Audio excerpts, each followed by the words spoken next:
Let's look at the features. So I came up with an acronym TIP, TTIPP. So whenever you are describing your mixed method design, you have to think about theoretical lens. What theoretical lens that informs maybe the dominant approach? And then you think about, okay, should it be explicit or implicit? Should I talk about it for my audience to know my philosophical or theoretical lens, or it's so obvious I don't have to talk about it? Most of the time, if your quantitative approach is playing a dominant role, you don't have to talk about your theoretical lens. Your theoretical lens will be implicit. But if the qualitative approach is dominant, you have to talk about your theoretical lens. If your theoretical lens is, let's say, pragmatism or transformative paradigm or social constructivism, you have to talk about it, because in qualitative study, your philosophical paradigm and also your background may influence how you make sense of the data or the data collection process and how you analyze, right? So it's always important for you to be transparent and share that information if the qualitative approach is dominant in your study. And in terms of the timing, you have to also describe whether you are collecting and analyzing qualitative and quantitative data concurrently or sequentially. You also have to talk about integration. At what stage are you going to mix? Are you going to mix at the data analysis phase or the interpretation of the findings phase?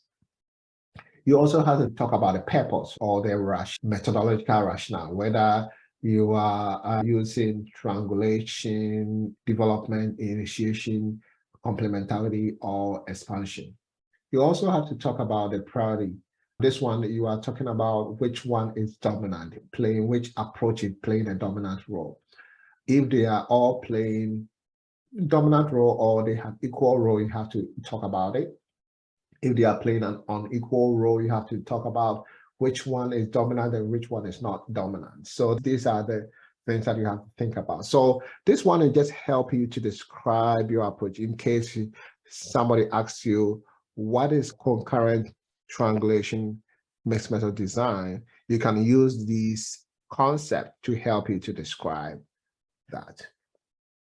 This one is more like expansion of what I've already talked about. Example, the sequential explanatory design, because quantitative is playing a dominant role, your philosophical paradigm, which is positivist lens, it should be implicit, right? You don't have to talk about it because it's assumed that when you are doing a quantitative study, you are either using a positivist lens or post-positivist lens. So normally you don't talk about it. The timing is sequential. You begin with quantitative and then you end with qualitative. And then in terms of the integration, you can mix the data at the data analysis stage and also the interpretation stage. And also the rationale is complementarity. The last one is the priority, which is which one is playing a major role. The quantitative data is playing a major role in your study. So I hope this information will be very helpful for you.